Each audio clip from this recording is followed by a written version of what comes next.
Chamaga 1741.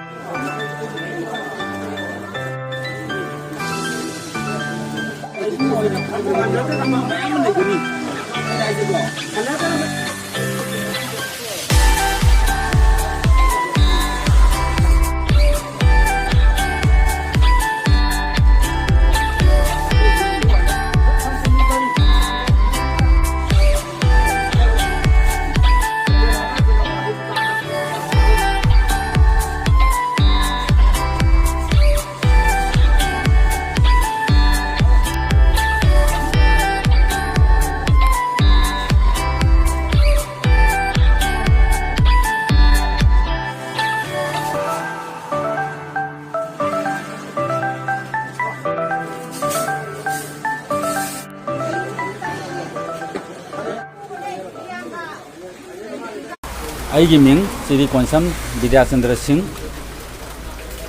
Tronglaobi TYA, President, Kam, Anti-Drugs and Tronglaobi Chairman. Malayam Goina, COVID-19 na,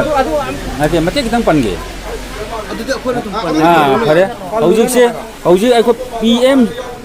GKAY gi siang lakpiri basida, aku ina, aku kungang singgah lagi ba population gi matung ina, koi awat apa, kara lagi badagi. Akhoi Saben Ngangkola Jila Parisad ki member oibiriba motumongmi Kanamala Devi gi mapuroiba hanagi Saben Jila Parisad ki ex member motum Birachandra Singhana cheng asi awat pakhara hapiraga akhoi hauji parja gi damakta akhoi cheng kana yenjari miyam gi damakta penaba loinana akhoi mathangda akhoi gi lakadoriba mathangi cheng yenba matamdadi akhoi moyangi koi MLA gi koi member singna IT person phauba yahonba yabagi khudong chaba aduma haibirame aduga hauji Tronglaobi amsung Tronglaobi da leibiriba akhoi organization sing CSO singa punna phaminaraga amadi anti drug cell akhoi punna phaminaraga lakadoriba cheng jenbagi thoromasidasu akhoi agent sing sub agent singna akhoi gi CSO singda pau pibiraga ago sumaina yam nungsinana sanana warba matamsida koi cheng yenminabagi khudong chaba si longminasi haiduna aikoina punmaki miyang chingsinjari loinana aikoigi Tronglaobi Temsangbi Panchayat amadi aikoigi MLA oibiriba aidi